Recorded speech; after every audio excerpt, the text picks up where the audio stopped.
축복합니다. 우리 수요 저녁 예배 그리고 이번 주간이 꿈새 하프타임인데 전체 9번 연속 메시지 중에서 오늘 저녁은 5번째 메시지 듣는 시간이기도 합니다. 또 오늘 참 중요한 날인데 꿈송 오늘 단체 암송 마지막 날입니다. 오늘 3교구 암송하시는데 피날레를 아주 멋지게 또 장식하시게 됐어요. 그 3교구 교구장님이 이거 뽑기를 아주 잘하셨습니다. 피날레를 멋지게 또 장식하시게 됐으니까 또 오늘 암송하시면서 암송하시는 말씀 우리 교구 식구들 한 분 한 분 가정과 삶에 이루어질 줄 믿습니다. 하나님의 말씀은 믿음을 가지고 선포하면서 읽는 것이고 또 암송하고 그러는 것입니다. 큰 은혜 있기를 바랍니다. 또 우리 드보라 찬양대 감사하고요. 또 다드림 수고에 또 섬김에 감사합니다. 이 시간에 한번 잠시 마음을 모아서 기도하는데 오늘 3교구 축복하옵소서, 또 다드림 드보라 하나님이 축복하옵소서. 그리고 우리가 꿈송 개인 암송은 올해 12월 달까지 계속해요. 올해 12구절 암송이 우리의 삶으로 이어지게 하옵소서. 또 꿈새 하프타임 기간 중인데 창세기 1장부터 22장까지 성경에서 가장 태고적의 역사를 기록하기도 했고 또 메시지 기록한 그것이 우리의 삶의 기본적인 신앙관으로 신앙적인 시각으로 잘 정착돼서 복을 얻게 하옵소서.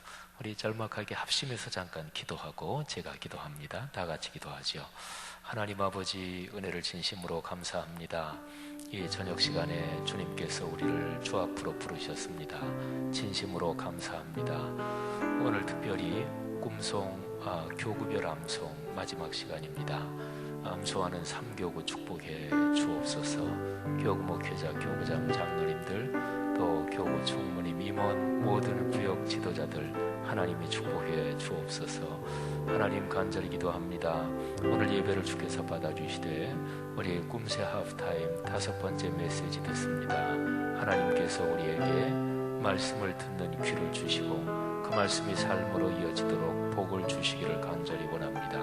아버지 하나님, 다드림과 더불어 귀한 분들의 수고와 섬김을 축복하시며 하나님께서 찬양의 섬김에 큰 하늘의 기쁨 주시고 하늘 문을 열어주시기를 간절히 기도합니다. 아버지 하나님, 이 시간에 우리가 올리는 기도 받으시는 줄 믿습니다. 큰 기쁨이 이 자리에 있게 하옵소서. 세상이 뒤숭숭하고 어지럽지만 그러나 하나님을 믿는 성도들 늘 말씀을 붙잡고 주님 손 붙잡고 동행하게 하옵소서. 감사합니다. 축복합니다. 삶이 이런저런 여러 가지 상황으로 어지럽기도 하고 세상이 뒤숭숭하지만 하나님을 믿는 성도들 믿음을 가지고 예배 중심으로 또 말씀 꼭 붙잡고 삶의 길을 걸어갑니다. 그 한가운데 여기 우리가 꿈새 하프타임 7월 첫 주간 수요 예배에 와 있습니다. 하나님께서 여기 나온 하나님의 사람들을 한 사람 한 사람 축복하옵소서. 찬양을 하나님 앞에 올려드릴 때 하나님이 받으시옵소서. 다드림과 성도들이 함께 올리는 찬양 받으시며 드보라가 하늘아버지께 올리는 찬양 받으시고 성도들이 그 찬양에 온 마음과 영혼으로 동참하오니 주님께서 찬미 받으옵소서. 하나님 말씀을 암송할 때 그 말씀이 암송하시는 분들 삶과 가정에 이루어질 줄 믿습니다. 아멘. 모든 성도에게 복이 되게 하옵소서. 아멘. 꿈새 하프타임 내가 복을 얻을 것이라 5번째 말씀을 듣습니다. 이 말씀이 우리의 삶에 강처럼 흐르게 하옵소서. 이 저녁 시간도 복된 시간 되게 하옵소서. 우리가 먼저 하나님의 복을 받아 이 복을 우리가 사는 세상에서 다른 사람들에게 전하며 나누며 베풀게 하옵소서. 예수님 이름으로 축복하며 기도합니다. 아멘. 아멘. 우리의 마음이 평안하기를 소원하면서 이 시간 내 평생에 가는 길 함께 찬양합니다.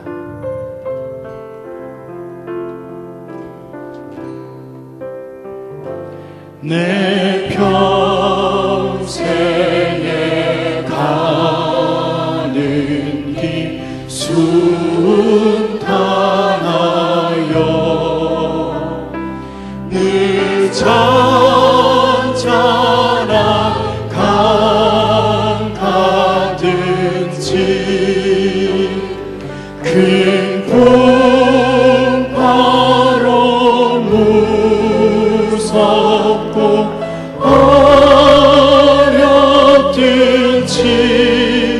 나의 영혼은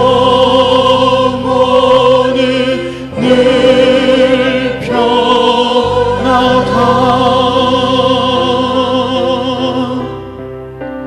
내 영혼 평안해. 내 영혼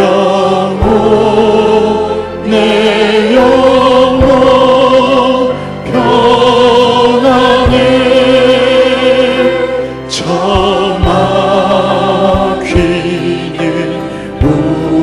우리를 삼키려고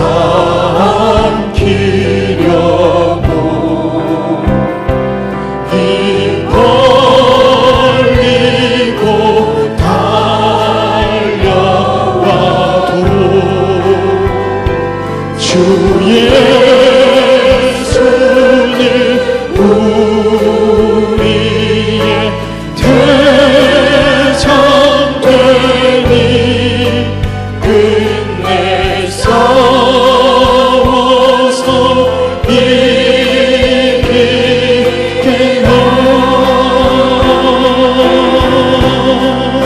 내 영혼 평안해.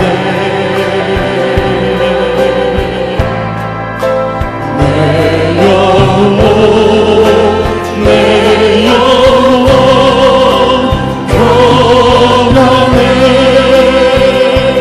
내 지은 죄 주목이 같더라도 주 예수께 아뢰며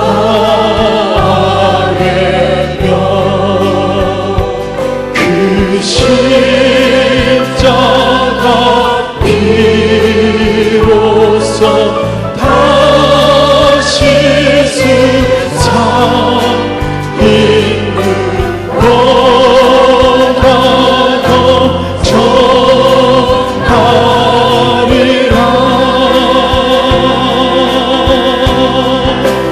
내 영혼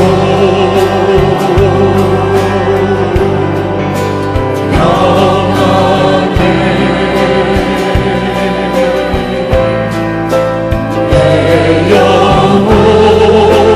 내 영혼 평안. 저 공중에 구름이 일어나며 저 공중에 구름이 일어나며 그 나팔이 울릴 때에 주 오셔서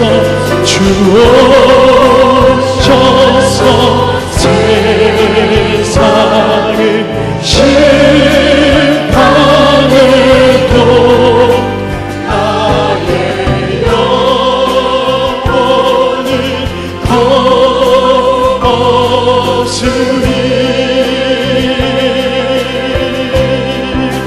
내 영혼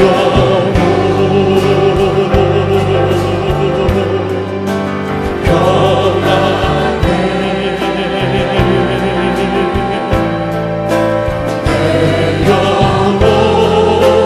내 영혼 평안. 우리 다시 한번 내 평생에 가는 길 찬양하겠습니다.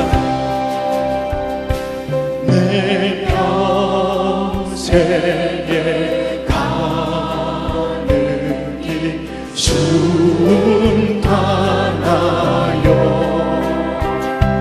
늘 잠잠한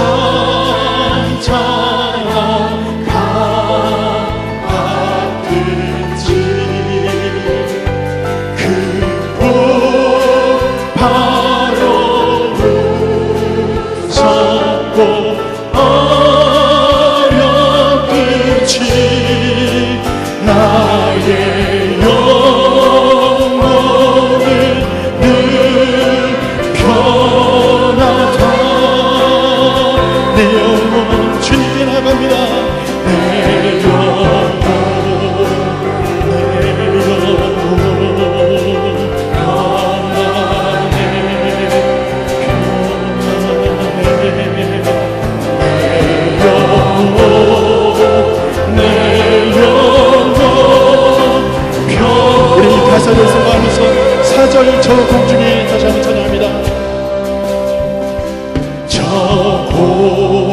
공중에 구름이 일어나며 그 나팔이 울릴 때에 주옵소서 세상을 심판해도 나의 영혼은 겁없으리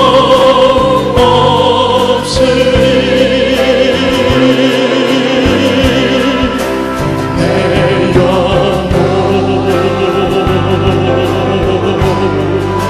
평안해. 아멘. 내 영혼 평안, 내 영혼 평안해. 내 영혼 평안해.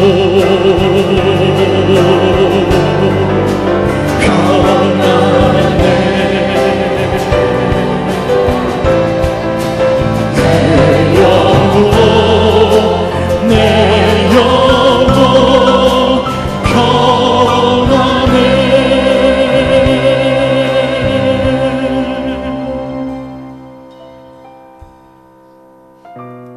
주님의 마음을 따라가는 것이, 그리고 주님의 말씀대로 사는 것이 우리의 사명이라는 생각을 해봅니다. 그 가사를 이 시간 하나님께 고백드리며 나아가도록 하겠습니다. 주님이 홀로 가신 그 길 나도 따라가오.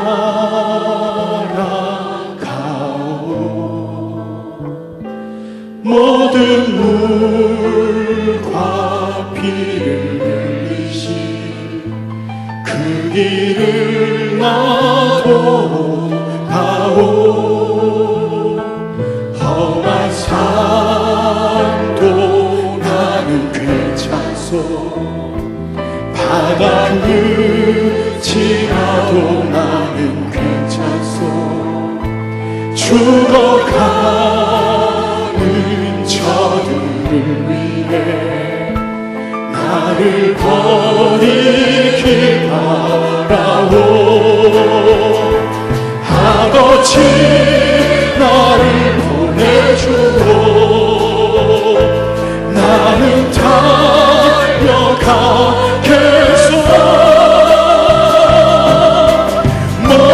목숨도 아끼지 않겠소. 나를 보내주오. 주님이 홀로 가신 그 길 나도 따라가오.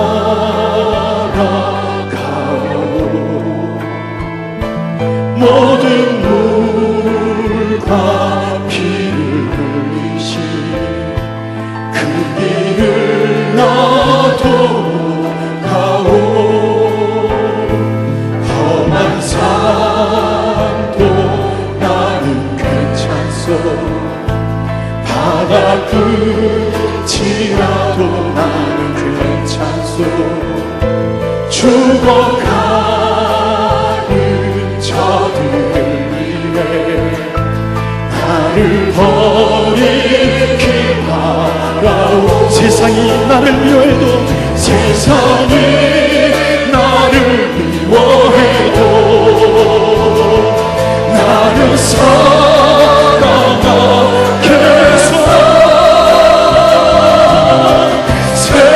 세상을 구원한 십자가 나도 따라가오. 주님이 홀로 가신 그 길 나도 따라가오.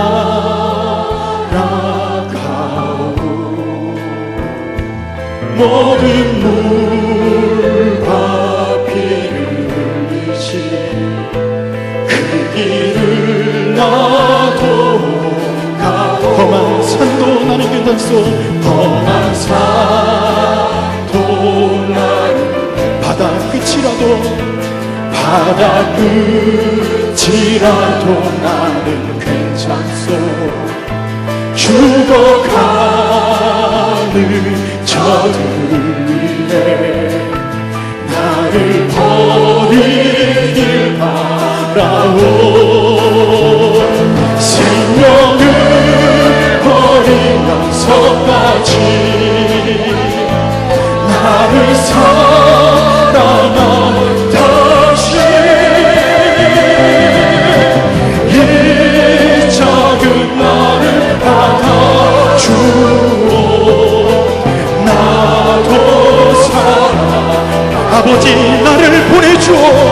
아버지 나를 보내주오. 나는 달려가겠어. 목숨도 아끼지 않겠소. 나를 보내주. 세상이 나를 미워해도 세상이 나를 미워 나는 사랑하겠소. 나는 사랑하겠소.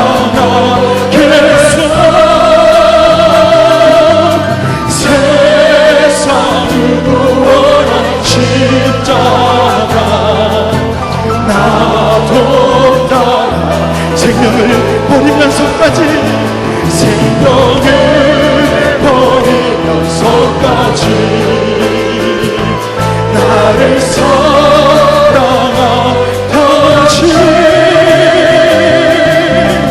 이 작은 나를 받아주오. 나도 사랑하오.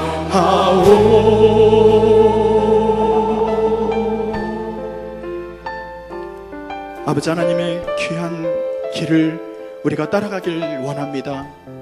우리에게 능력 주시면 더 사랑하겠습니다.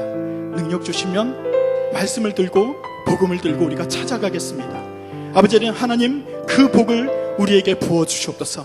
아버지 하나님 주의 말씀을 들을 때 우리가 깨닫게 하시고 하늘로부터 오는 복을 누리는 삶을 살 수 있도록 인도하여 주시옵소서. 우리 주의 이름을 한번 부르고 우리가 기도하며 주님께 나아갑니다. 주여! 하나님 아버지 인도하여 주시옵소서. 주님께서 우리 마음을 지켜주시고 우리를 아버지 들어주셔서 하나님 아버지의 마음과 주의 말씀을 아버지 살아갈 수 있도록 인도하실 줄 믿습니다. 아버지 하나님 도와주시옵소서. 주의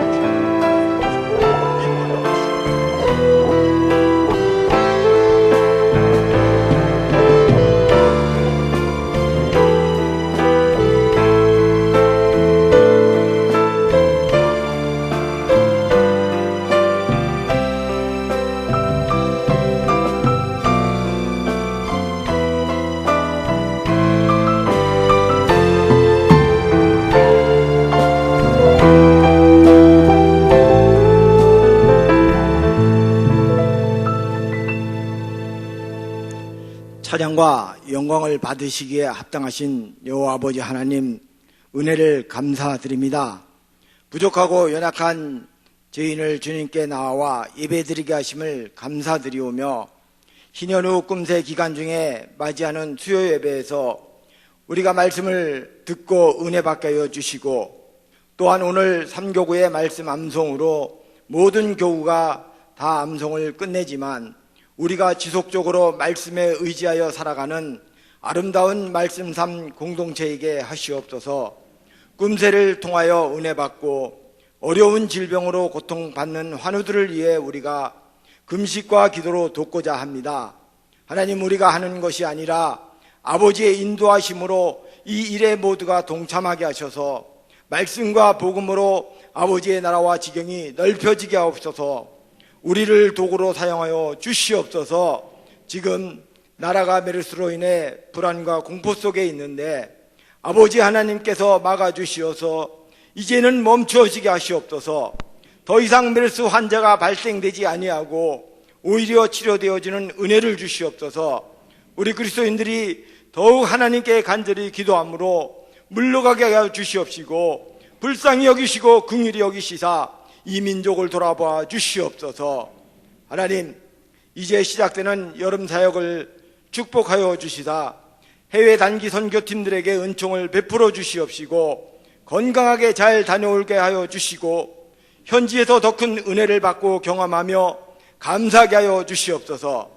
교회학교의 여름 성경학교를 축복하여 주시옵소서. 자라는 어린이들이 성경학교를 통해서 하나님을 만나는 놀라운 은혜를 경험하며 일생 동안 주님과 동행하는 축복을 주시옵소서. 하나님, 이 시간 성도 각자가 가져온 기도의 제목을 주님께 간구할 때에 아버지 하나님 들어 응답하여 주시옵시고 해결받고 들어가는 복되고 귀한 시간 되게 하시옵소서. 하나님, 이제 담임 목사님의 말씀을 듣고자 합니다. 능력 위에 능력을 더하여 주시옵시고 그 입술을 통하여서 전하여지는 말씀들이 우리의 마음 안에 옥토밭이 되어져서 30배, 60배, 100배의 놀라운 은혜와 축복의 말씀들이 심어져서 결실을 거두게 하시어 주시옵소서.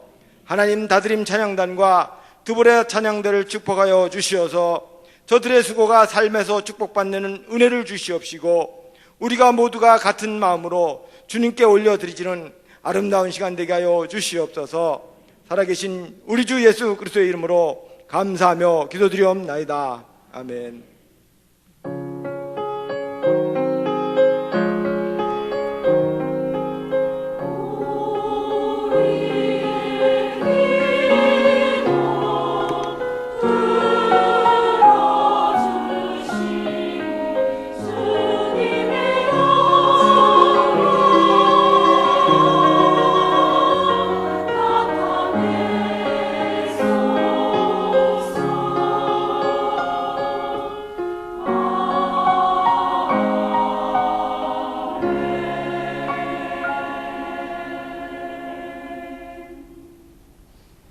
찬송가 부르기 시간입니다. 오늘은 97장 정혼한 처녀에게라는 곡을 같이 부르도록 하겠습니다.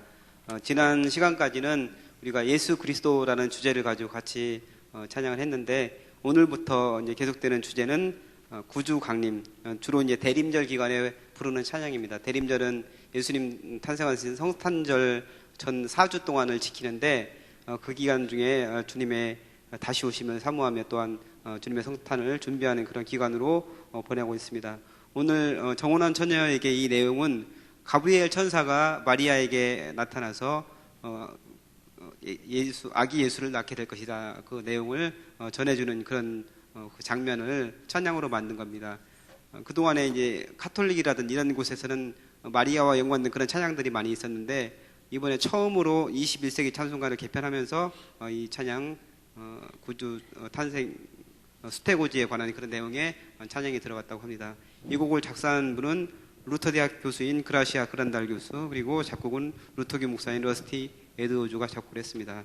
같이 찬양하겠는데 먼저 우리 솔로 선생님들 찬양하시고 이어서 부르도록 하겠습니다.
전능한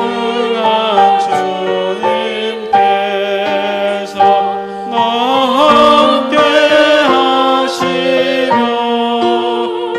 그 크신 권능으로 널 덮으시리라. 주 말씀 듣고 나서 마리아 엎드려 나 주의 종이오니 뜻대로 하소서. 나의 몸 주께 맡겨 그 말씀 따르리. 아멘. 예, 이현욱 권사님 나오셔서 성경 봉독해 주시겠습니다.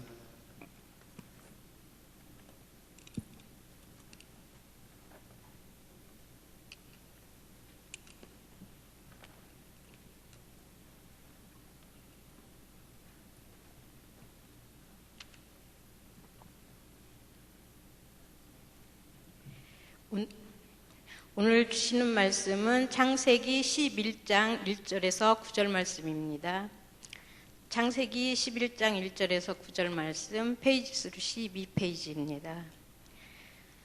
온 땅의 언어가 하나요 말이 하나였더라. 이에 그들이 동방으로 옮기다가 신할 평지를 만나 거기 거류하며 서로 말하되 자 벽돌을 만들어 견고히 굽자 하고, 이에 벽돌로 돌을 대신하며 역청으로 진흙을 대신하고, 또 말하되 자 성읍과 탑을 건설하여 그 탑 꼭대기를 하늘에 닿게 하여 우리 이름을 내고 온 지면에 흩어짐을 면하자 하였더니, 여호와께서 사람들이 건설하는 그 성읍과 탑을 보려고 내려오셨더라. 여호와께서 이르시되 이 무리가 한 족속이요 언어도 하나이므로 이같이 시작하였으니 이후로는 그 하고자 하는 일을 막을 수 없으리로다. 자 우리가 내려가서 거기서 그들의 언어를 혼잡하게 하여 그들이 서로 알아듣지 못하게 하자 하시고, 여호와께서 거기서 그들을 온 지면에 흩으셨으므로 그들이 그 도시를 건설하기를 그쳤더라. 그러므로 그 이름을 바벨이라 하니 이는 여호와께서 거기서 온 땅의 언어를 혼잡하게 하셨음이니라. 여호와께서 거기서 그들을 온 지면에 흩으셨더라. 아멘.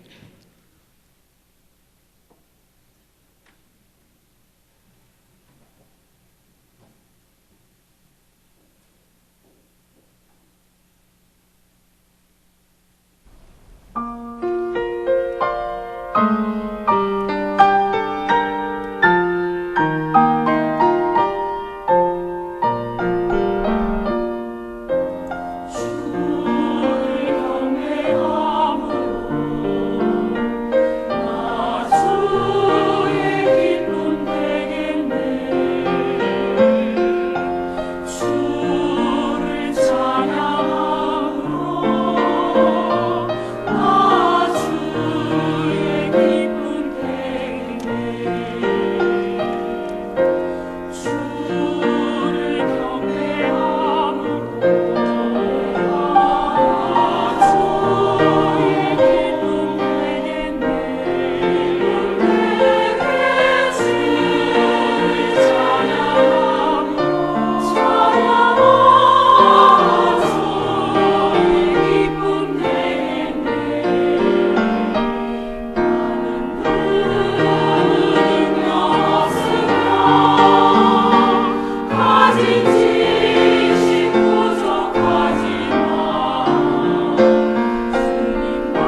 우리의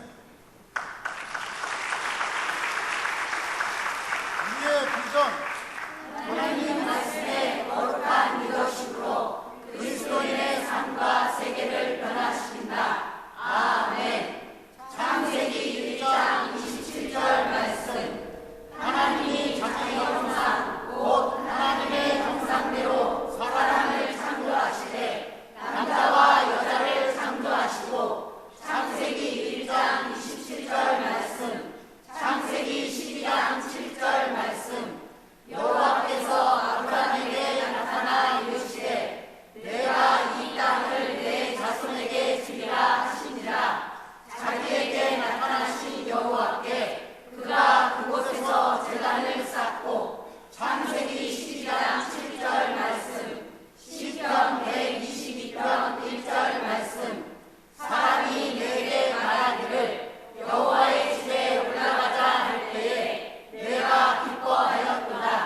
피날레를 올해 2015년 신년호 첫해 꿈송 페스티벌을 잘 마무리해 주셨습니다.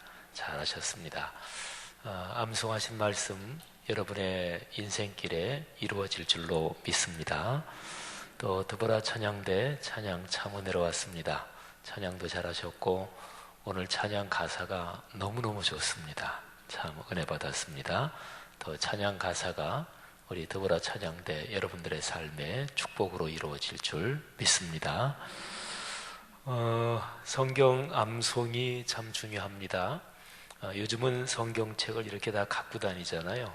예, 뭐 저도 그렇게 큰 성경은 아닌데 요즘은 성경이 종이를 얇은 거를 써서 찬송가랑 같이 해도 그냥 이 정도밖에 안 되고, 또 이거 뭐 절반짜리도 있고 글자 크기는 줄어들지만요. 근데 옛날로 갈수록 이 책은 이게 비싼 물건이었고, 그리고 예수님 당시 정도만 하면 책은 가지고 다니는 물건이 아니에요. 그거는 그냥 어디 한 군데 두루마리로 이렇게 양 가죽이나 짐승 가죽으로 되어 있는 거라서, 그래서 옛날로 갈수록 성경 말씀은 읽는 게 아니고요, 누가 읽어주면 그거를 듣는 것입니다. 또 글자를 아는 사람도 옛날로 가면 점점 적어집니다. 그리고 글자를 모르는 게 전혀 불편한 것도 아니고 또 그게 창피한 것도 아니고, 글은 어차피 극소수의 사람만이 아는 것이었어요. 그래서 예수님 시대만 해도 성경 말씀을 내가 이렇게 머릿속에 떠올리면서 묵상한다 그러면 그거는 암송한다는 것입니다. 그래서 시편 1편에서도 복이 있는 사람이 누구는가, 악인들의 꾀를 따르지 아니하며 죄인들의 길에 서지 아니하며 오만한 자들의 자리에 앉지 아니하고, 그러니까 복을 받으려면 세 가지를 안 해야 돼요. 이 세 가지를 하면서 복을 주십시오, 그렇게 기도해야 소용없어요. 그건 성경 말씀 가지고 얘기하는 거예요. 악인들의 꾀를 따르지 말아야 합니다. 두 번째는 죄인들의 길에 서지 말아야 합니다. 세 번째는 오만한 자들의 자리에 앉지 말아야 합니다. 세 가지를 하지 말아야 돼요. 그런 대신에 하나를 분명히 해야 됩니다. 오직 여호와의 율법을, 여호와 하나님의 말씀을 주야로 묵상해야 합니다. 주야로 묵상하려면 그 당시에는 성경책이 집에 있는 게 아니니까, 그러니까 다 암송했던 거예요. 그래서 암송이 참 좋습니다. 암송하는 사람들에게 큰 복이 있을 줄 믿습니다. 제가 페이스북을 잠깐 이렇게 보다 보니까 굉장히 웃기고 재미있는 영상이 짤막한 게 있더라고요. 뭐 한 40초 정도밖에 안 되는 영상인데, 그게 아니라 뉴스에 나온 거네요. 어떤 뭐 서양 사람인데 이렇게 화면에 조그만 아이가 있어요. 한 두세 살, 한 서너 살, 한 두세 살 됐나? 서너 살은 안 됐겠네. 아이가 조그만 남자아이 같아요. 이렇게 있고, 그리고 옆에 개가, 뭐 꽤 큼지막한 개가 옆에 있어요. 근데 이쪽에서 엄마가 숟가락에다가 뭐를 주는 거예요. 주면서 그 아이한테, 자기 아가한테 엄마라고 하라고 이렇게 시키는 거예요. 그러니까 말을 가르치는 거죠. 그러니까 진짜 뭐 만 2살 이상이 안 됐겠네요. 그러면서 뭐 영어로 지요. 미국 사람인지 그런 것 같은데, 그래서 마마, 엄마가 이제 마마잖아요. 그래서 마마, 엄마 해봐, 뭐 이러는 거죠. 그런데 얘가 별로 관심이 없어요. 그러면서 엄마를 쳐다보긴 쳐다보는데 별로 관심이 없어요. 그래서 안 해요. 근데 엄마가 자꾸만 뭐를 주면서 마마, 근데 옆에 있는 개가 그게 그렇게 먹고 싶어가지고, 그래서 개가 자꾸 이렇게 낑낑거리면서 그걸 먹으려고 그러는데, 근데 애기 주려고 그러는데 개가 먹으면 안 되잖아요. 근데 자꾸 이 엄마가 마마, 그러니까 진짜로 그 신기하더라고요. 그 영상으로, 동영상으로 봤는데 개가 마마 이걸 하더라고요. 개가, 엄마가 자꾸 그러니까 개가 옆에서 막 먹으려고 그러다가 그걸 따라 하더라고요. 그러니까 이 아이가 셈이 났는지 엄마가 개를 준 건 아닌데 개 입을 막 이렇게 막 손으로 때리고 뭐 이러더라고요. 서당계 3년이면 풍어를 얻는다 그러는데, 옛날에 서당계들은 밖에서 길렀지만 요즘은 집에서 기르는 애완견들은 3분이면 마마도 따라합니다. 예수 믿는 우리가 하나님 말씀 부지런히 암송해야죠. 아까 앉아 있으면서 그런 생각이 잠깐 들었네요. 우리가 수요일마다 12구절 계속 암송했잖아요. 근데 여기 계신 분들 중에서 혹시 암송 안 하신 분들은 이 정도 했으면 그냥 따라 하셔야 되는 거 아닌가 모르겠어요. 아까 서당께 뭐 이 얘기를 대입시키고 싶은 의도는 없어요. 근데 어쨌든 말씀은 자꾸 듣고, 물론 뭐 정확하게 암송 안 하셔도 자꾸 읽고 듣고, 그래서 내 삶 속에 스며들어야 합니다. 하나님 말씀이 축복인 줄 믿습니다. 말씀을 사모하십시다. 말씀이 우리의 삶에 이루어지기를 열망하고 기도하고 응답받기를 주의 이름으로 축복합니다. 꿈새 하프타임, 우리가 9번의 말씀 가운데 오늘 5번째 시간인데요. 꿈새 하프타임 책자 앞에 있는 창세기 1, 2, 3 12장 3절 말씀 다 같이 한번 같이 읽겠습니다. 창세기 12장 3절, 이걸 읽으시면서 자기 자신한테 먼저 선포하셔요. 사람은 살아가면서 자기 인생인데, 제 삶인데도 불구하고 내 인생이 잘 될 거야, 축복받을 거야, 이렇게 적극적으로 생각 가지고 있는 사람이 생각보다 많지 않습니다. 가만히 보면 그래요. 그러니까 자기 영혼한테 계속해서 선포해야 돼요. 하나님이 너를 축복하시오. 하나님이 말씀대로 이루어 주실 거야. 그러니까 자기가 자기 영혼한테 축복해야 돼요. 이 말씀을 자신한테 선포하십시다. 그리고 이 말씀을 내 가족, 그리고 내가 걸어가는 인생에 선포하십시다. 그리고 여러분의 구역, 교구, 우리 교회 공동체가 이 말씀의 복을 얻을 줄 믿습니다. 다 같이 창세기 12장 3절 선포하며 함께 봉독합니다. 시작. 너를 축복하는 자에게는 내가 복을 내리고 너를 저주하는 자에게는 내가 저주하리니 땅의 모든 족속이 너로 말미암아 복을 얻을 것이라 하신지라. 아멘. 여러분이 걸어가시는 길에서 여러분을 만나는 모든 사람들이 여러분을 만난 것 때문에 복을 얻게 되기를 축원합니다. 자, 오늘 말씀은 창세기 11장 1절부터 9절 말씀을 가지고 제목이 범상치 않아요, 갈리고 찢긴 인류요, 이게 제목입니다. 예수를 믿는 사람들은 성경의 바벨탑 사건을 잘 압니다. 여기 창세기 11장 9절에 보면 그러므로 그 이름을 바벨이라 하니 이는 여호와께서 거기서 온 땅의 언어를 혼잡하게 하셨음이니라, 이렇게 기록이 되어 있는데, 그래서 이제 보통 성도들이 바벨이라는 뜻을 혼잡하게 하다, 혼란스럽게 하다, 뭐 이렇게 알고 있는데, 정확하게 말하면 바벨이라는 그 단어의 뜻은 그런 뜻은 아닙니다. 이 바벨이라는 단어의 뜻이 히브리어 단어 중에서 혼잡하게 한다, 또는 막 이게 서로가 혼란스럽다, 그런 단어하고 발음이 비슷해요. 발랄이라고 하는 히브리어하고 발음이 비슷해요. 그래서 이제 그렇게 여기 구절은 써 있는 거예요. 그런데 이 바벨이라는 이 단어는요, 이게 바벨론, 그쪽하고 연관이 있거든요. 근데 그쪽의 문화권에 그 내려오는 관습, 이 민속적인 그런 전승에 따르면 그 뜻이 뭐냐면 하나님의 문 또는 하늘의 문, 이런 뜻이에요. 그러니까 그쪽의 문화권으로는 그게 굉장히 이게 좋은 단어죠, 그죠? 우리가 창세기 10장에서 잠깐 몇 구절을 보겠는데 10장 8절, 9절, 10절을 한번 잠깐 보세요. 창세기 10장 8절, 9절, 10절. 창세기 10장에는요, 노아의 세 아들 셈, 함, 야벳, 이 세 아들의 이름이 후손들이 쭉 이렇게 나옵니다. 근데 세 아들의 후손 중에서 함의 후손, 함의 후손 중에서 니므롯이라는 사람이 있어요. 이 사람이 아주 유명한 사람이었습니다. 8절에 보니까 구스가 또 니므롯을 낳았으니 그는 세상의 첫 용사라. 그러니까 태고적 시절에 이 니므롯이라는 사람은 대단한 용사였어요. 그가 여호와 앞에서 용감한 사냥꾼이 되었으므로 속담에 이르기를 아문은 여호와 앞에 니므롯같이 용감한 사냥꾼이로다 하더라.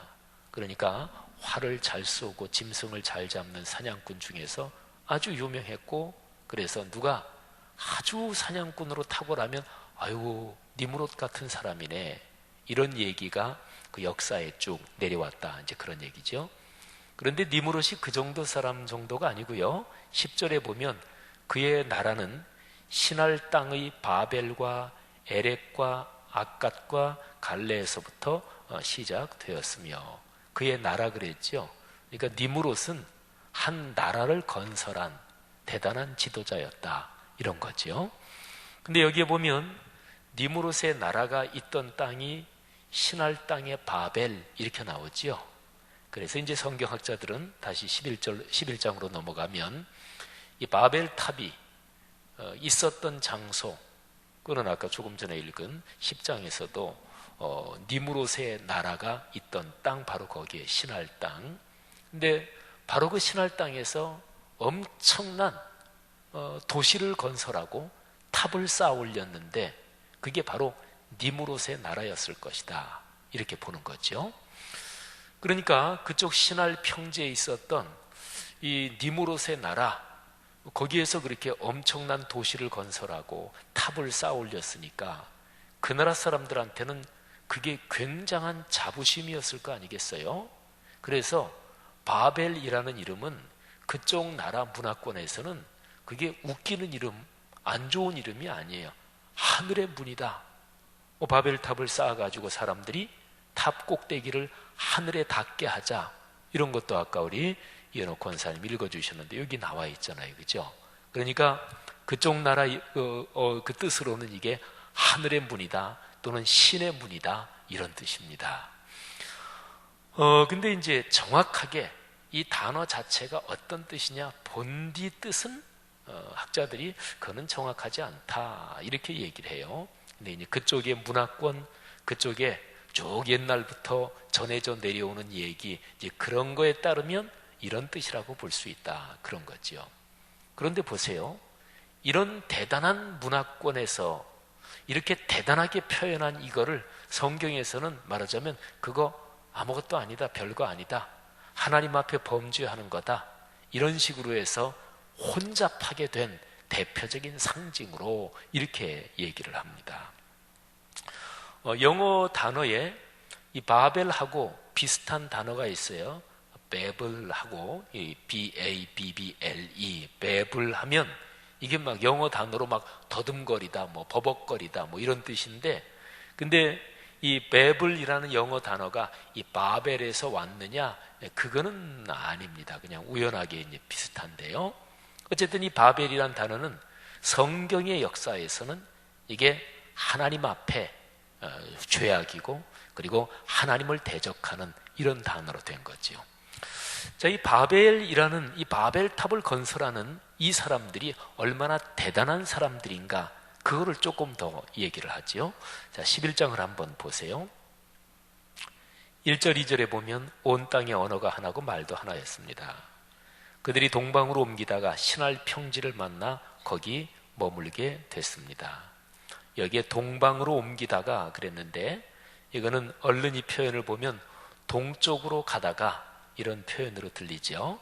근데 이제 학자들의 근자의 연구에 따르면 이거는 원래 원어가 동쪽으로부터 오다가 이런 뜻으로 번역돼야 더 맞아요. 그래서 영어나 독일어 다른 성경에는 그렇게 많이 번역됐는데, 우리 한글 개역 성경이나 개역 개정판에는 아직까지 옛날 버전으로 그냥 이렇게 돼 있는데, 이 말이 동방으로 옮기다가 이거 말고 동쪽으로부터 오다가 하면 이게 굉장한 뜻이 들어있을 수도 있어요. 오늘 설교는 그걸 얘기할 계제가 아니기 때문에 그냥 그 정도로 넘어가고요.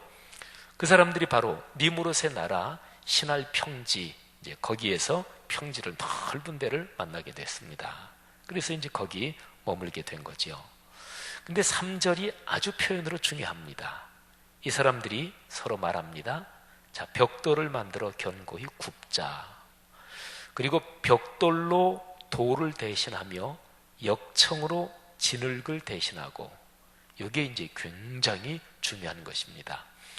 인류 역사에서요, 인류 역사에 엄청난 변화가 찾아온 그런 것들이 여러 가지가 있는데, 어떨 때는 아주 조그만 거 하나가 인류 역사를 뒤집어 놓고 바꿔 놓고 이런 것이 있습니다. 그런데 그런 것 중에 하나가 뭐냐면, 말을 탈 때 말이죠. 이제 말을 군인들이, 이 기마병들이 말을 탄다고 생각해 보세요. 그럼 말에 딱 앉아가지고 이 발을 이렇게 끼우는 이 발걸이가 있잖아요, 그죠? 근데 원래는 그게 이제 없었어요. 그냥 말을 딱 타면 사람 체중을 말에 이렇게 다 딱 실어가지고 그냥 앉게 돼 있었습니다. 그러니까 이 말 위에서 창이나 칼을 가지고 이게 싸우기가 쉽지 않죠. 근데 그 말 안장, 발을 이렇게 안장에다 이렇게 해가지고 발을 딱 거는 그게 발명, 발명이라 그래야 돼요. 발명이죠. 그게 되면서 이 기마병들이 말을 타고 달리면서 발에 딱 힘을 주고 쓰면은 양쪽 발을 버티고 칼도 쓰고 활도 쏘고 이럴 수 있잖아요. 그래가지고 말 안장의 발걸이가 만들어지면서 전쟁의 역사가 바뀌었다는 거죠. 인류 역사는 그런 게 많아요. 근데 제가 지금 이 얘기를 왜 하냐면, 벽돌을 만들기 시작하면서 인류 문명사가 바뀝니다. 이거는 일반 고고학적인 이런 데서도 다 하는 얘기인데, 여기 성경에서 보면 창세기 11장 3절에 바로 그게 있는 거예요. 정확하게 보면 벽돌로 뭐를 대신한다고요? 돌을 대신하고, 그리고 역청으로 뭐를 대신한다고요? 진흙을 대신한다고요. 그러니까 인류 역사에서 보면 돌은 뭐지요? 자연에서 그냥 채취하는 거잖아요, 그죠? 물론 돌을 깨고 또는 다듬고 이런 게 있죠. 돌을 깰 때는 거기에다가 구멍을 뚫죠. 구멍을 뚫고 나서 거기에다가 나무를 이렇게 끼워 박아놓고 나무를 물에 젖게 하면, 그러면 나무가 이게 부풀잖아요. 부풀면서 이 돌이 깨집니다. 보통 그렇게 이제 돌을 채취한다고, 옛날 같은 때는. 요즘이야 기계 장비들이 좋으니까. 그래서 돌에도 결이 있다 그러잖아요. 그래서 결을 잘 살펴가지고 결을 따라서 구멍을 몇 개, 이렇게 결을 따라서 구멍을 몇 개 뚫고 거기에다가 마른 나무를 꽉 박아놓고 거기다 물을 적셔 놓으면 이게 부풀면서 이게 돌이 깨져 오는 거죠. 어쨌든 자연에서 나는 돌, 그거를 그냥 채취하고, 그리고 돌을 이렇게 쌓아가지고 성도 쌓고 그랬단 말이에요. 그리고 돌과 돌 사이에는 진흙을 거기에다가 이제 붙여놓는 거죠. 근데 그렇게 해서는 아주 높이 탑 같은 거는 쌓기가 힘듭니다. 물론 인류 역사에도 돌로 만들어진 어쩌면 저렇게 했을까 그런 탑이 있긴 합니다만은, 그런데 이 계속해서 돌이 하중을 계속 가면서 높이 올려야 되는데 이게 한계가 있지요. 근데 인류 역사에서 진흙을 사람들이 만들 줄 알게 되면서 이게 상황이 바뀌었습니다. 그래서 돌로 만들어진 문화보다 벽돌 문화가 이게 훨씬 더 발전된 문화입니다. 그리고 진흙 말고 요즘 우리가 쓰는 걸로 말하면 이게 아스팔트, 말하자면 그런 것입니다. 역청 같은 게. 그래서 벽돌을 찍어내는 거예요. 여기 보니까 자, 우리가 벽돌을 굽자. 그러니까 이 얘기는 전문적으로 벽돌을 생산하는 그런 문화를 말하는 거예요. 그러니까 니무롯의 나라가 대단히 발전한 나라였던 거예요. 그 당시에 강력한 나라였던 거죠. 그러니까 벽돌을 진흙으로 만들어서 굽고, 그거는 이제 이건 건축적인 하중이나 이런 것만 잘 구조 계산을 하면 이거는 얼마든지 높이 올리는 거지요. 니무롯의 나라는 그렇게 대단한 나라였습니다. 자, 그런데 성경 전체적인 맥락으로 보면 창세기 11장이 하나님께 범죄한 태고 쪽의 역사에서 이게 절정입니다. 나쁜 쪽으로 절정입니다. 하나님을 대적하고 하나님을 거역하는 가장 대표적인, 성경 전체를 봐도 이거는 대표적인 몇 장면 중에 하나, 이렇게 볼 수가 있습니다. 자, 이 사람들이 성을 쌓고 그리고 탑을 건설하고 성읍과 탑을 쌓아 올리는 그 목적이 무엇일까요? 4절에 기록이 되어 있죠. 자, 목적이 두 가지가 있습니다. 탑 꼭대기를 하늘에 닿게 한다. 세 가지네요. 탑 꼭대기를 첫째는 하늘에 닿게 한다. 두 번째, 우리 이름을 낸다. 세 번째, 온 지면에 흩어짐을 면하게 한다. 이 세 가지가 목적이에요. 자, 탑 꼭대기가 하늘에 닿게 한다. 그리고 우리 이름을 낸다. 그리고 지면에 흩어지지 말고 여기에 우리가 모여서 강력한 나라를 이룬다. 뭐 이런 거죠. 여러분, 우리가 창세기 1장부터 우리가 지금까지 4번의 메시지를 통해서 태고 쪽의 역사 흐름을 쭉 한번 봐왔어요. 구원의 역사 흐름이죠. 근데 창세기 1장에서 사람이라는 존재는 참 복이 많은 존재입니다. 얼마나 복받은 존재인지 몰라요. 근데 그거는 세 가지 점에서 그렇다고 말씀드렸죠. 첫째로 사람은 하나님을 닮아 창조된 존재입니다. 그러니까 얼마나 찬란하고 얼마나 귀중한 존재예요. 두 번째로 사람은 하나님과 같이 일하도록, 하나님의 일에 참여하도록 초대받은 존재입니다. 그러니까 얼마나 행복한 존재입니까? 예를 들어서 군수실에서 일하는 것보다는 국무총리실에서 일하는 게 뭐 쉬운 얘기로 말하면 법률적으로든 현실적으로든 더 지위나 권력이나 영향력이 대단한 거죠. 국무총리실 비서보다 대통령 비서실장이면 그는 권력의 핵심부 아니겠습니까? 뭐 제가 지금 말씀드린 이런 방식으로 보든 또는 어떤 방식으로 보든지 간에 천지를 창조하신 하나님, 그분의 하시는 일, 거기에 사람이 같이 참여하는 존재가 바로 사람이니까 이 사람은 참으로 행복한 존재인 거죠. 그리고 마지막 세 번째로 사람은 진짜로 그 창조주 하나님께 사랑받는 존재입니다. 그 창조주 하나님이 사람을 만드시고 나서 그 다음에 특별한 시공간을 정해서 특별한 시간을 딱 정해놓고 사람을 만나 주셨어요. 그 시간에 사람을 만나고 사람하고 같이 놀고 같이 쉬고 특별하게 만나 주셨단 말이에요. 그게 창조의 7번째 날 바로 하나님의 안식을 말하는 거죠. 그러니까 사람은 이렇게 복이 많은 존재였어요. 그러니까 사람이 가진 복을 잘 생각해 보면 이 세 가지가 전부 다 중심축이 뭐냐면 창조의 하나님 그분과의 관계, 이게 바로 사람이 복받은 존재, 사람이 행복한 존재, 그 중심적인 게 바로 여기에 있습니다. 옛날에 왕 제도가 있었던 그런 때를 한번 잠깐 상상해 보세요. 우리 뭐 사극 같은 거에도 많고 그러잖아요. 근데 그런 때는 말이지요, 왕, 뭐 이 사람이 이제 말하자면 절대 지존이고 권력자니까 왕의 은혜를 입고 왕의 말하자면 마음에 들고, 이게 적어도 왕궁 또는 그 나라에서는 이게 가장 커다란 행복인 거지요. 그래서 성은이 만극하여이다 이런 말 하잖아요. 성은 거룩한 은혜, 왕의 은혜를 성은이라 그래요.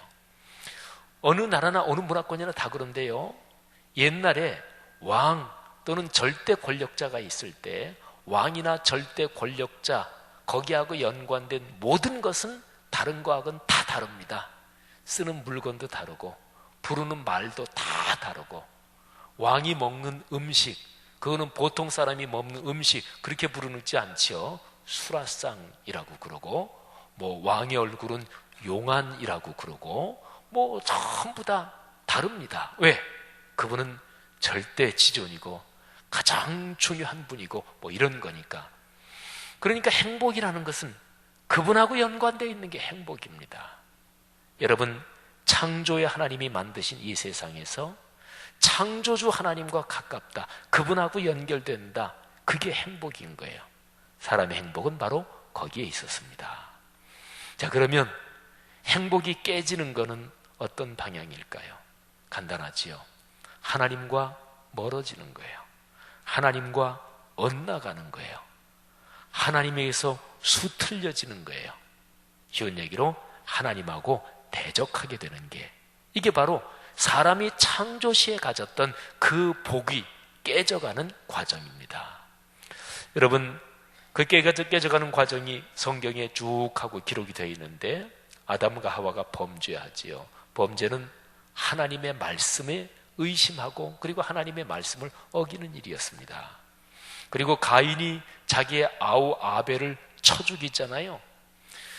나중에 결국 쳐 죽이는 결과로 나타났지만 가인의 범죄의 핵심은 하나님께 예배 잘못 드린 거예요. 그러니까 하나님께 진실한 마음으로 그리고 마음과 정성을 다해 예배 드리지 않았어요. 형식적으로 예배 드리니 하나님이 그거 모르시겠어요? 그러니까 하나님 앞에 자기의 예배가 받아들여지지 않으니까 그걸 또 신경질을 내고, 하나님께서 예배를 받아주신 아벨을 시기 질투하고 그래서 쳐 죽였단 말이에요. 결국 아벨을 쳐 죽였지만 문제의 근원은 하나님과의 관계입니다. 그리고 뒤로 쭉 더 가보면 우리가 살펴본 건데, 창세기 4장에 가면 라멕이라는 사람이 나오잖아요. 이 사람은 하나님 없이도 얼마든지 나는 살 수 있다, 큰 소리 뻥뻥 치고 또 실제로 자식들도 잘 되고 돈도 많이 벌고 권력도 있고 그 당시에 대단한 사람이었을 거예요. 라멕은 모든 것이 다 있는 사람이었습니다. 근데 하나는 빠졌어요. 하나님께 예배하고 하나님과의 관계가 그의 삶의 중심 자리에 있지 않았고, 다 있었어요. 그런데 하나님과의 관계, 그거 하나가 결여된 사람이었고, 그건 한 가지가 아니었습니다. 그의 삶 전체를 다 무너뜨리는 그런 결과를 가져왔다, 이렇게 볼 수가 있겠죠. 계속해서 쭉 내려오면서 이 창세기 11장에 이르게 되는 거예요.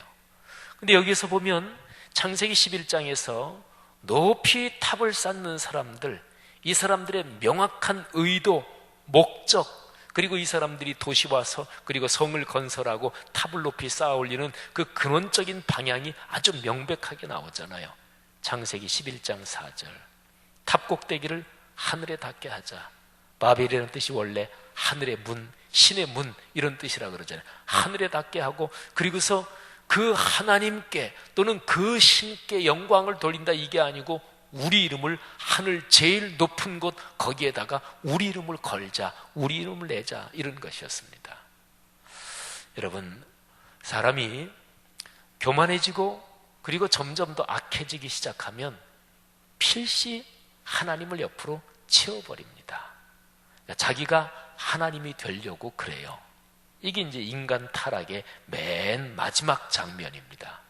그런 점에서 여기 창세기 11장의 바벨탑의 모습은 인간 타락의 제일 끄트머리 또는 인간 타락의 절정이라고 할 수 있어요.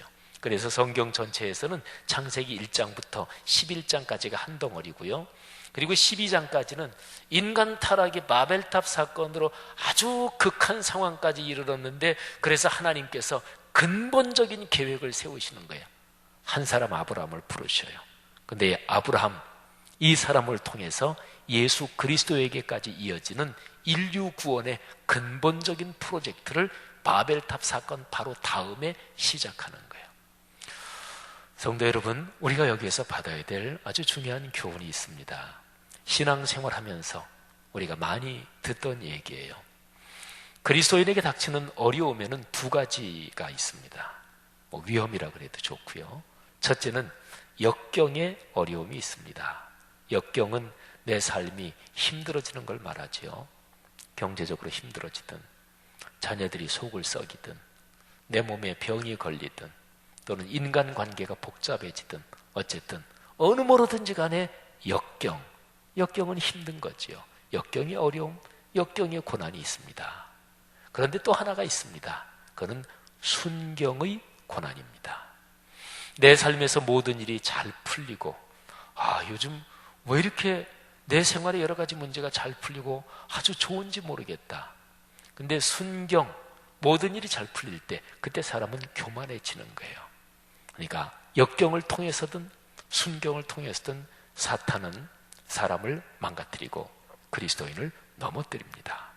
사랑하신 여러분, 역경의 고난뿐 아니라 순경의 고난, 순경을 통해서 우리에게 틈타는 악한 영의 그 공격을 잘 분별할 수 있는 지혜가 있기를 축복합니다. 그런데 역경이든 순경이든 이런 데서 오는 어려움, 이런 데서 오는 고난, 이거를 이길 수 있는 방법은 그는 하나님과의 관계, 이 중심축이 바로 서는 거예요. 하나님과의 관계에 그거를 굳게 꽉 붙들어야 됩니다. 그러면 역경 속에서 넘어지지 않고 역경을 통해서 오히려 주님의 뜻을 깨닫고 더 성숙해집니다. 그리고 순경을 감사하면서 순경 중에서 주님께서 주시는 축복을 넉넉하게 누리면서 하나님께 더 영광을 돌리게 되고, 그래서 하나님이 더 큰 복으로 채워주시고, 말하자면 아름다운 축복의 선순환이 이루어지는 거지요. 하나님과의 관계가 중심입니다. 그런 축복이 있기를 축원합니다.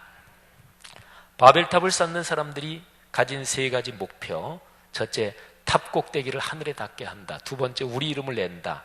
그 두 가지를 설명드린 셈인데, 세 번째가 아주 중요합니다. 온 지면에 흩어지지 말자. 이게 세 번째 목표였습니다. 이 목표가 얼른 보면 뭐 그냥 사람으로서 자연스럽다 이렇게도 볼 수가 있어요.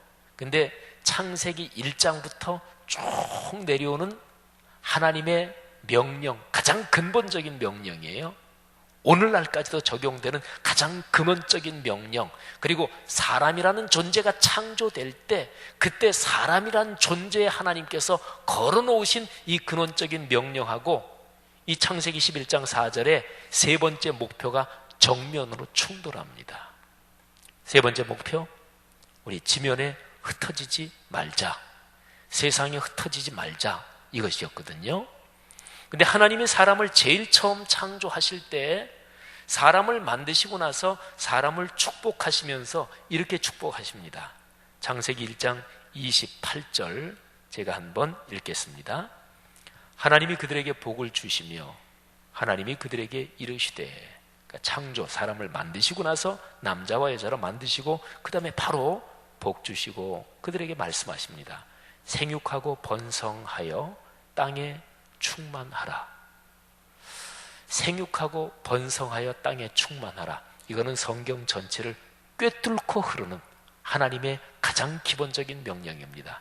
생육하고 번성하여 후손이 많아지고, 그래서 땅에 충만하라. 하나님이 만드신 피조세계에 전체로 쭉 흩어져 가지고 땅에 충만해라. 이게 하나님의 가장 기본적인 명령이에요.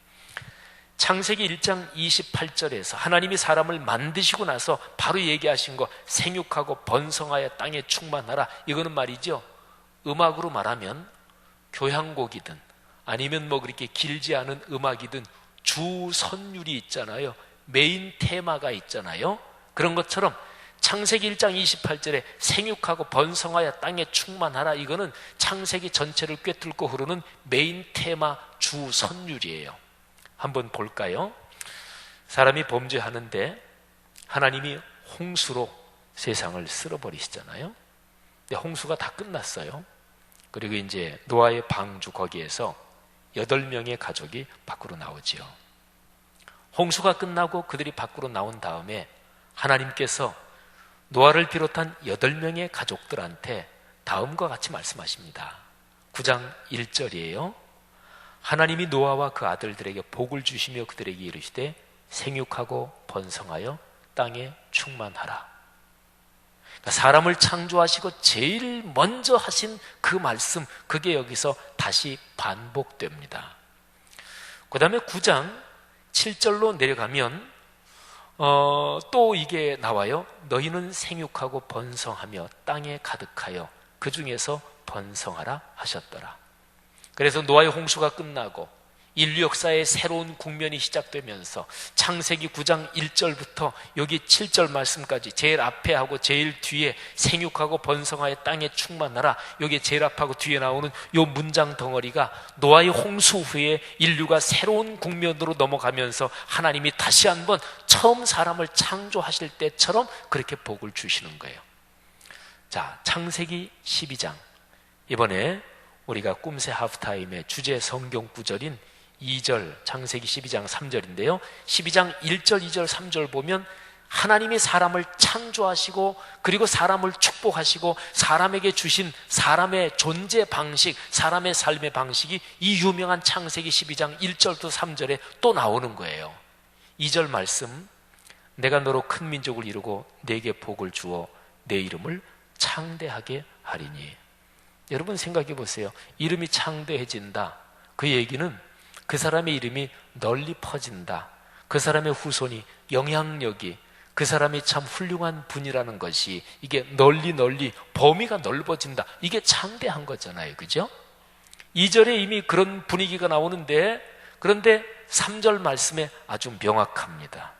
우리가 오늘 설교 처음 시작하는 시간에 자신에게 또 자신의 삶에 선포했잖아요. 너를 축복하는 자에게는 내가 복을 내리고 너를 저주하는 자에게는 내가 저주하리니 땅의 모든 족속이 너로 말미암아 복을 얻을 것이라 하신지라. 아멘. 하나님이 아브라함에게 주신 복은 사람을 제일 처음 창조하시고 나서 그 사람에게 주신 축복, 그게 아브라함에게 이어지는 거예요. 왜? 창세기 11장까지 해서 사람이 타락해도 그렇게 타락할 수가 없는데, 그래서 하나님께서 사람을 제일 처음 창조하실 때 거기에 주신 복, 이게 인류 역사 가운데서 계속 흐르게 하시려고 아담, 아브라함, 예수 이렇게 흐르게 하시는 거예요. 창세기 12장 1절부터 3절 말씀이 그렇게 중요한 말씀이에요. 하나님이요, 아브라함을 축복하신 게 여러 가지로 쭉 계속되는데, 근데 하나님이 아브라함을 맨 마지막으로 축복하시는 축복의 결론이 창세기 22장에 나와요. 하나님이 아브라함한테 내 아들 이삭을 바쳐라 이렇게 명령하시잖아요. 그래서 아브라함이 자기 아들 이삭을 바칩니다. 칼을 들어서 잡으려는 그 순간에 하나님이 아브라함의 손을 막으시고 그리고 순양을 제물로 드리게 하셨지만, 근데 그거를 보시고서 하나님께서 감동하셔서 이렇게 말씀하십니다. 창세기 22장 17절이에요. 한번 들어보십시오. 내가 네게 큰 복을 주고 네 씨가 크게 번성하여 하늘의 별과 같고 바닷가의 모래와 같게 하리니 네 씨가 그 대적의 성문을 차지하리라.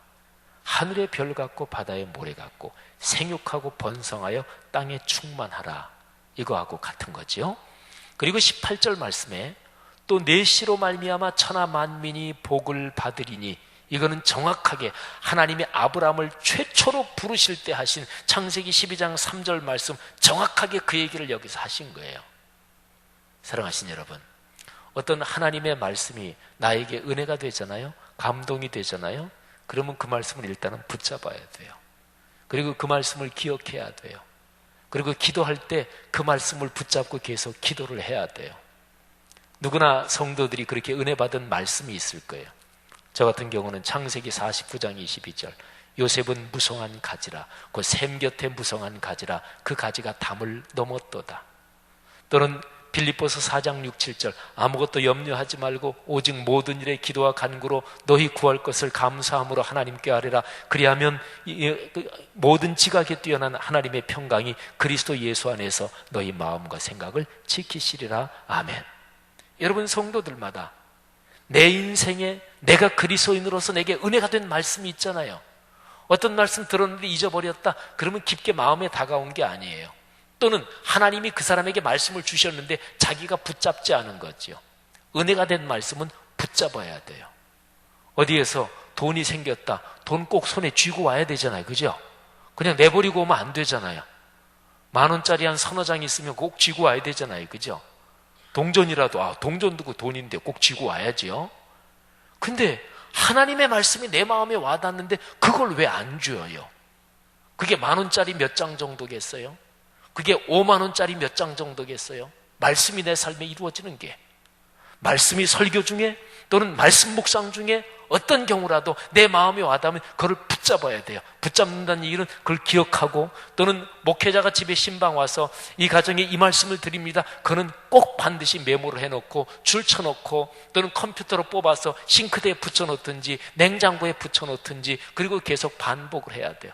말씀을 붙잡고요, 그리고 그 말씀을 계속해서 마음속에 기억하는 거예요. 그리고서 그 말씀을 붙잡고 기도하는 거예요. 그때 그 말씀이 이루어지는 거예요. 여러분, 하나님이 아브라함한테 너 때문에 세계 모든 사람이 복을 받을 거야. 너를 누가 축복하면 내가 그 사람 축복할게. 누가 너를 해코지하거나 못살게 굴거나 저주하면 그 사람 내가 손봐줄게. 여러분, 이 정도면 괜찮지 않아요? 아니, 괜찮은 정도가 아니죠. 창조주 하나님이 그렇게 하신다는데. 근데 하나님이 아브라함을 제일 처음 부르실 때 그 복을 주셨는데, 제일 처음 부르실 때 그 복을 말씀에 약속을 주신 거예요. 근데 약속이 다 그때 당시에 100% 한꺼번에 이루어지는 건 아니에요. 하나님이 뭐 어리석게 행동하시겠어요? 하나님은 실수하지 않으십니다. 그러니까 우리가 그릇이 안 됐는데 제일 처음에 말씀의 약속과 더불어 그걸 몽땅 다 주실까요? 여러분, 지혜로운 부모는 애들이 돈을 관리할 능력이 안 될 때 돈 주지 않습니다. 애들이 돈을 관리할 능력이 안 됐을 때 돈을 많이 주면 그 돈 때문에 자식이 망가져요. 자식 인생이 폐인이 된단 말이에요. 그럴 수도 있잖아요. 하나님도 마찬가지예요.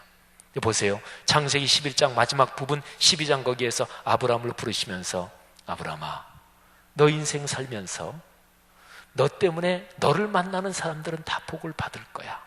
말씀의 약속을 주셨어요. 그리고 그거를 완전히 확고하게 더 이상 변경 없이 완전히 꽉 하고서 박아놓은 게 바로 창세기 22장 18절 말씀이에요. 내 씨로 말미암아 천하 만민이 복을 받으리니. 할렐루야. 여러분의 삶이 그렇게 되시기를 축원합니다. 여러분의 자손 만대로 이 창세기를 꿰뚫고 흐르는 생육하고 번성하여 땅에 충만하라, 이 구절이 이루어지기를 바랍니다. 아유, 목사님, 나 아들 하나밖에 안 낳았는데요, 어떡하지요?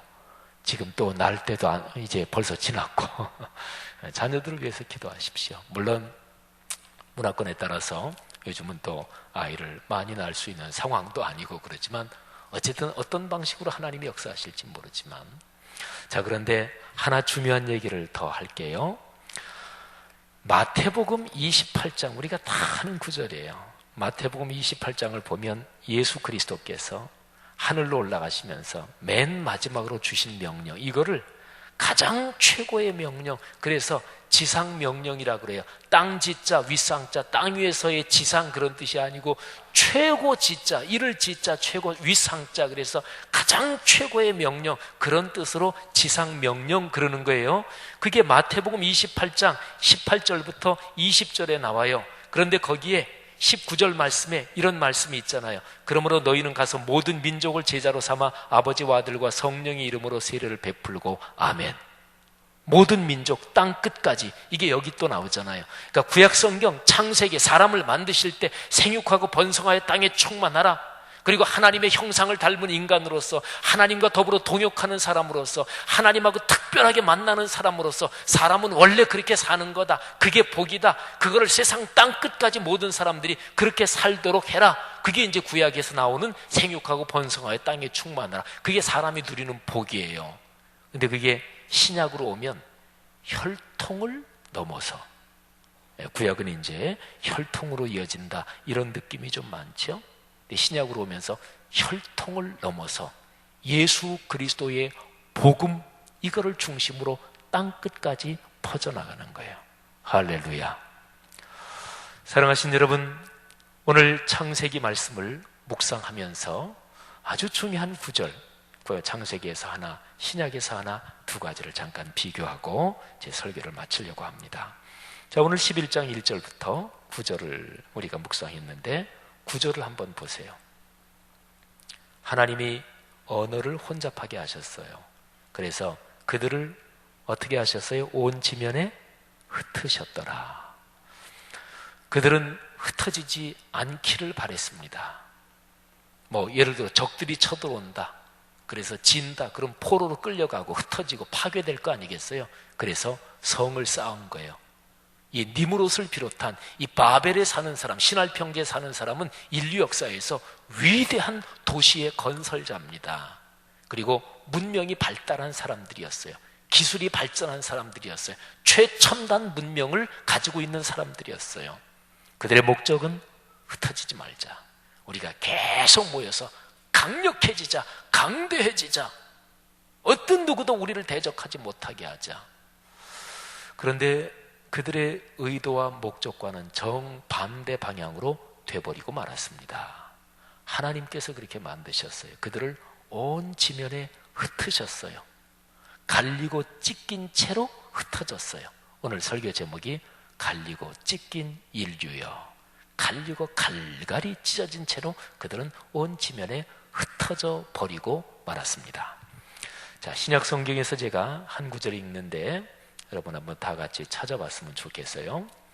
사도행전 8장 1절 말씀 다 한번 찾으시죠. 사도행전 8장 1절입니다.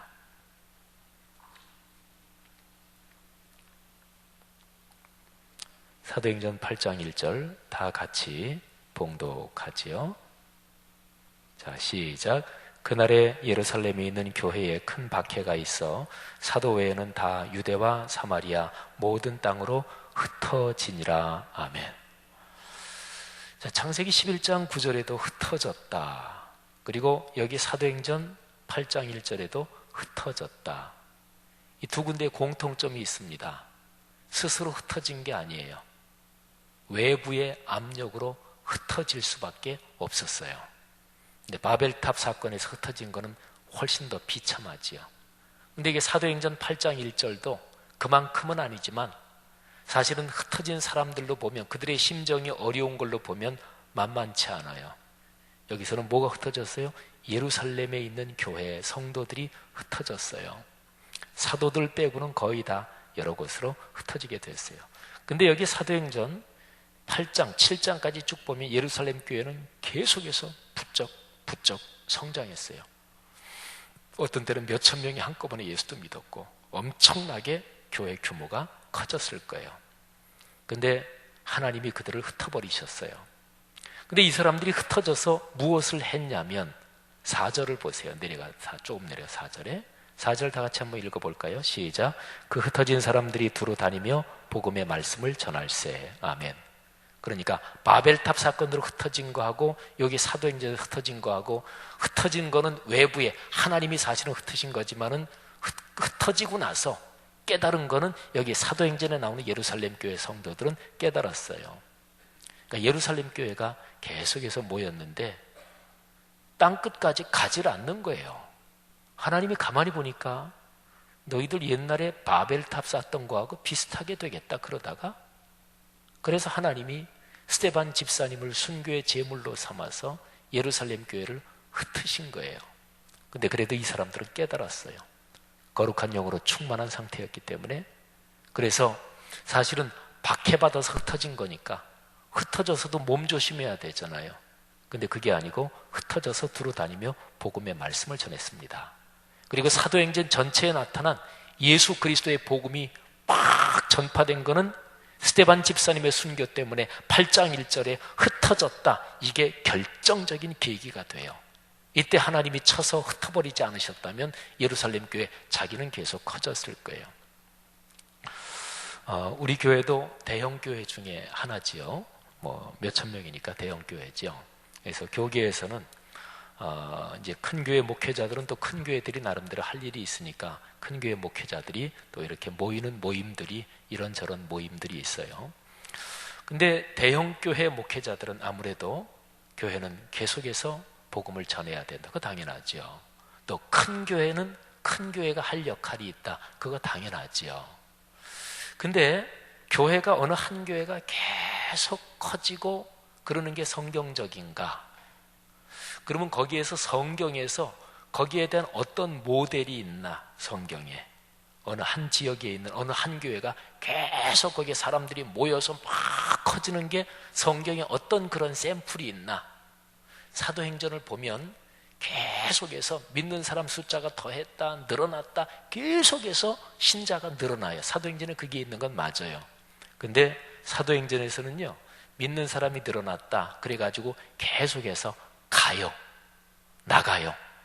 예루살렘에서 온 유대, 사마리아도 가고요, 또 갈릴리 쪽으로도 가고, 그리고 저 위쪽에 시리아, 수리아 쪽으로도 가고, 그리고 저 위쪽에 오늘날의 터키 지역, 아시아 쪽으로도 가고, 에게해를 넘어서 유럽으로도 가고, 그리고 저쪽으로도 가고, 나중에 12제자들은 도마 같은 사도는 인도로도 가고요. 그래서 인도의 복음이 전파되고, 인도의 복음이 쭉 전파돼서 내려오다가 거기에서 허황후가 배를 타고 우리나라 저 남쪽으로 와가지고 가야국의 황후가 되고, 그래서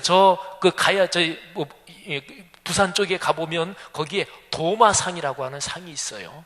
우리나라는 양 기르던 지역이 아니에요. 그런데 옛날 오래된 유물 가운데, 가야국의 유물 가운데 양을 안고 있는 그런 석상이 발견이 됐어요.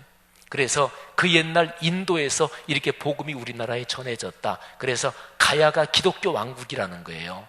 그런데 신라는 불교 왕국이고, 근데 신라가 가야를 쳐서 정복을 했지요.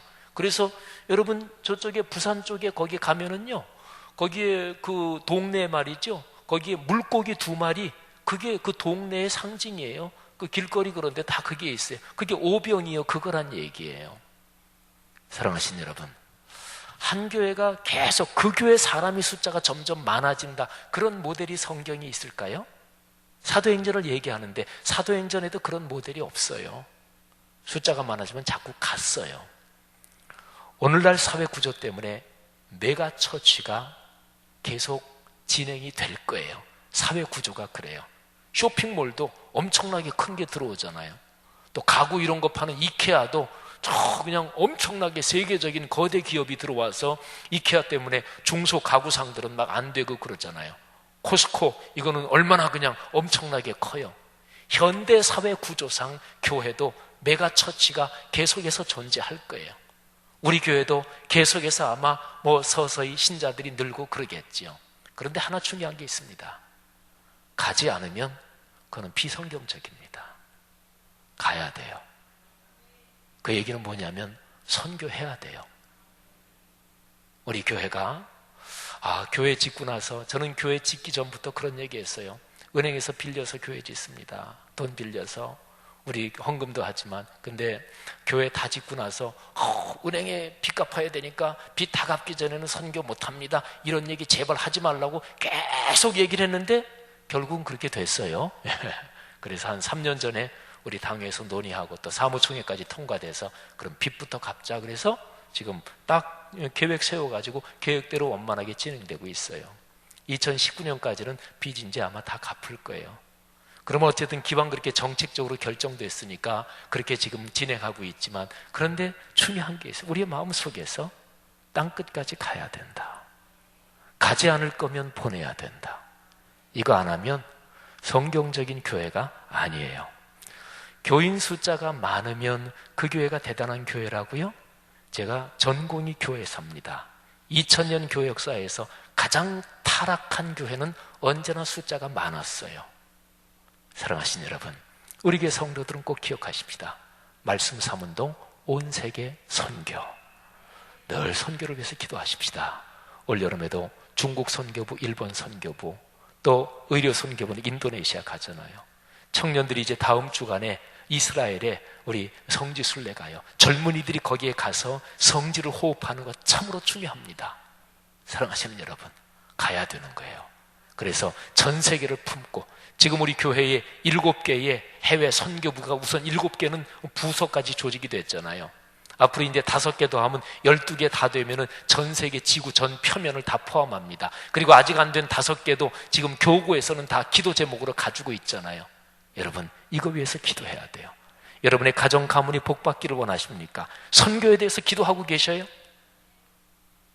여러분의 가정에서, 여러분 교구에 속한 거기서 어디든 어떤 거든 선교에 대해서 기도하고 계셔요?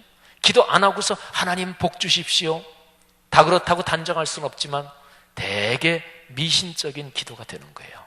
아니, 성경을 정확하게 읽으면 땅 끝까지 가라, 생육하고 번성하여 땅에 충만해라, 그게 명백하게 있는데, 그건 예수 그리스도의 복음이 땅 끝까지 전해지는 거예요.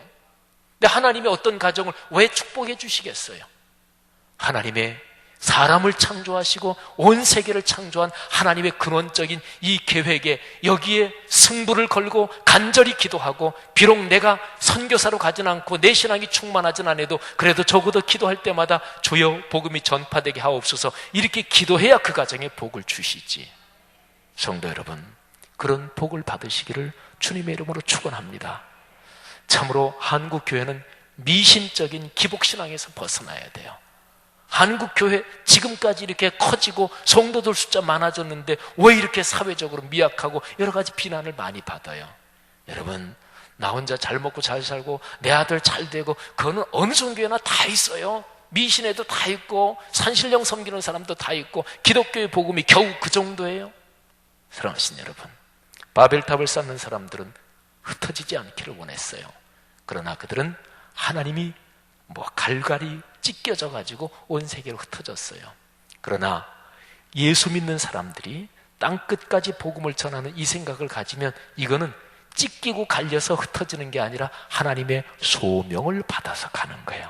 그리고 간 데서 영향력을 행사하는 거죠. 거룩한 영향력을. 그래서 범위가 넓어지는 거예요.